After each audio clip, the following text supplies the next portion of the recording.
नमस्कार मित्रमैत्रिणींनो, श्री स्वामी समर्थ. वृश्चिक राशीसाठी फेब्रुवारी महिना शुभ संकेतांचा या लाभातून सुखप्राप्तीचा कशा प्रकारे असेल तर पाहूया.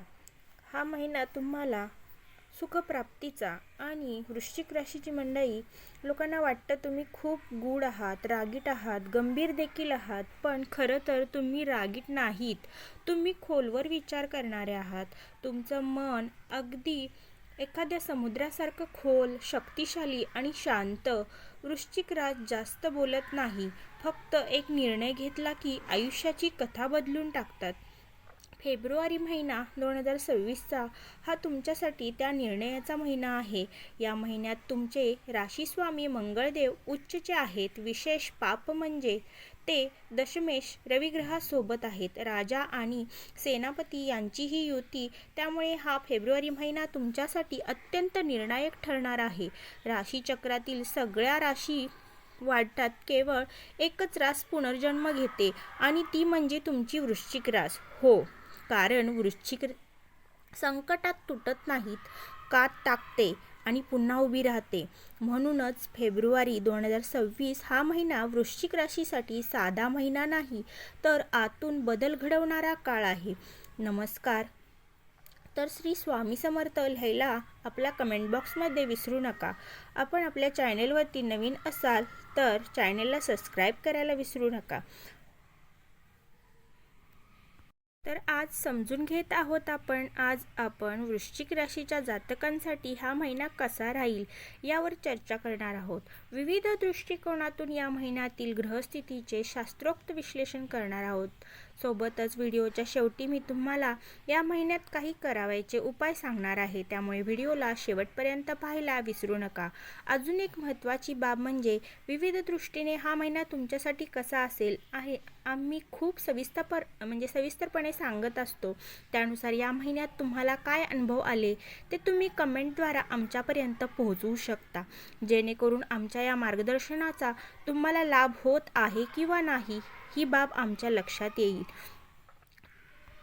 व्यक्तिमत्वाच्या दृष्टिकोनातून पाहिले असता स्वामींची स्थिती महत्त्वाची ठरते, कारण वृश्चिक राशीचे स्वामी मंगळदेव या काळात उच्चचे आहेत. महत्त्वाची बाब म्हणजे ते दशमेश असल्यास किंवा रवी देवासह युतीमध्ये आहे. लाभेश देखील युतीमध्ये आहेत. त्याची दृष्टी षष्टम स्थानावर आहे, भाग्यस्थानावर आहे आणि कर्मस्थानावर देखील आहे. त्यामुळे साहजिकच व्यक्तिमत्वाच्या दृष्टीने हा काळ तुमच्यासाठी अत्यंत महत्त्वपूर्ण ठरणार आहे. म्हणून या काळाचा सदुपयोग करा आणि धन कुटुंब वाढीसाठी या दृष्टीने विचार केला असता वृश्चिक राशीसाठी हा महिना मोठा लाभदायक म्हणता येईल.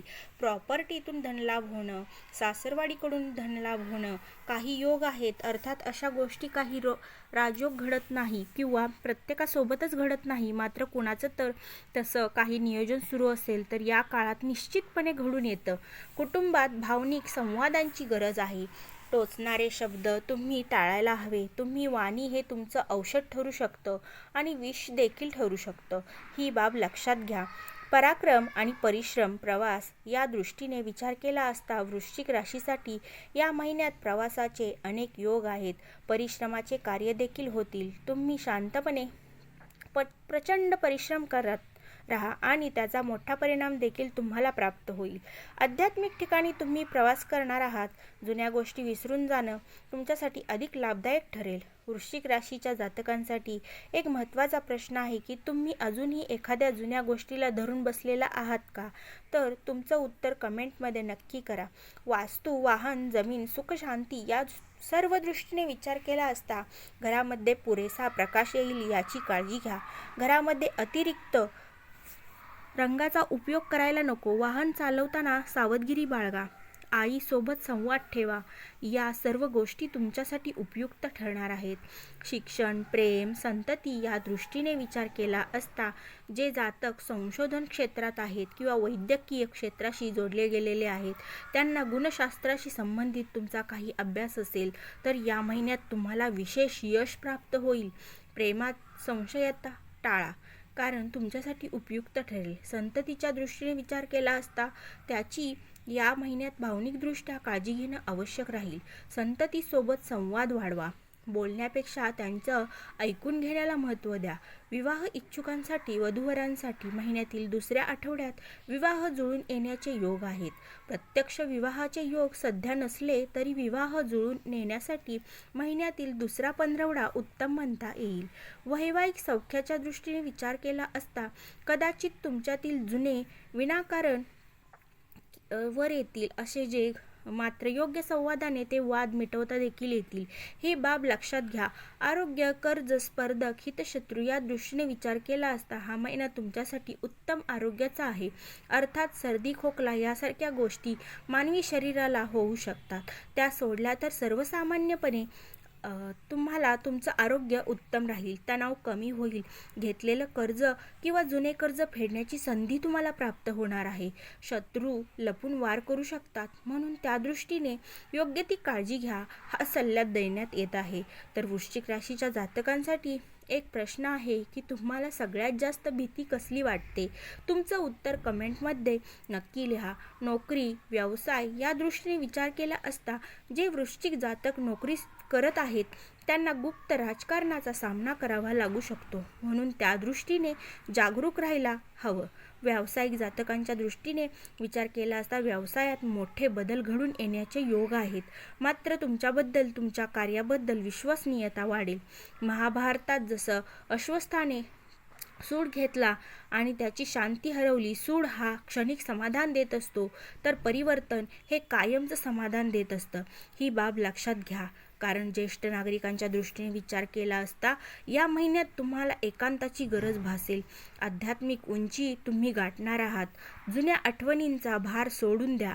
आनंदाने आयुष्य जगा हा सल्ला देण्यात येत आहे. तर आयुष्य जगा. भाग्य व शुभ संकेत दृष्टीने वृश्चिक राशीसाठी या महिन्यात अनेक शुभ संकेत निर्माण झालेले आहेत. प्रामुख्याने सांगायचं झाल्यास राशी स्वामी स्वतः उच्चचे असणं आणि एक अत्यंत मोठा शुभ संकेत आहे. महत्त्वाची बाब म्हणजे राशीस्वामी मंगळ अर्थात सेनापती आणि रवी अर्थात राजा यांची युती देखील झालेली आहे, जी मोठी सकारात्मक बाब म्हणता येईल. अशा अनेक शुभ संकेतांनी हा महिना तुमच्यासाठी भरलेला आहे. याच्यापासून तुम्हाला शुभ परिणाम देखील प्राप्त होणार आहेत. या काळाचा लाभ घेऊन प्रगती साध्य करा.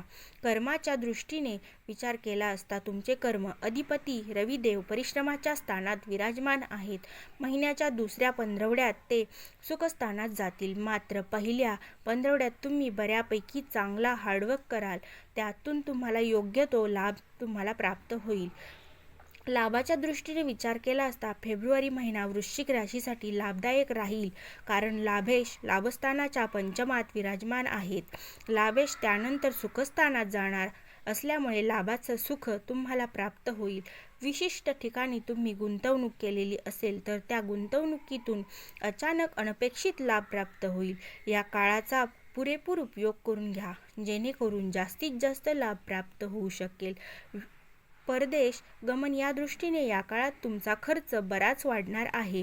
प्रवासावर, व्यवसायावर, नोकरी संदर्भात काही कारणांनी अशा विविध कारणांनी तुमचा खर्च होणार आहे. तसंच काही दैनंदिन खर्च हे प्रत्येकाला लागू असतात, ते देखील तुम्हाला करावे लागणार आहेत. तुम्ही मानसिकता आधीच तयार करून घ्या. सल्ला देण्यात येत आहे वृश्चिक राशीसाठी एक वेगळा उपाय मी देत आहे. तुम्ही रात्री मनातील राग लिहून काढा, त्यानंतर पाणी पिऊन मग झोपायला जा. त्यांचा तुम्हाला दीर्घकालीन लाभ प्राप्त होईल. प्रत्येकच दिवस प्रत्येकासाठी चांगला जात नाही. आयुष्य हे सुखदुःखाचं चढ उतारांचं भरलेलं आहे. काही दिवस अत्यंत शुभ तर काही तणावाचे, संघर्षाचे जातात. आपण त्या काळात कसं वागतो यावर आपलं यश अपयश ठरत असतं. हे सर्व मुख्यतः चंद्राच्या गोचरवरून ठरतं.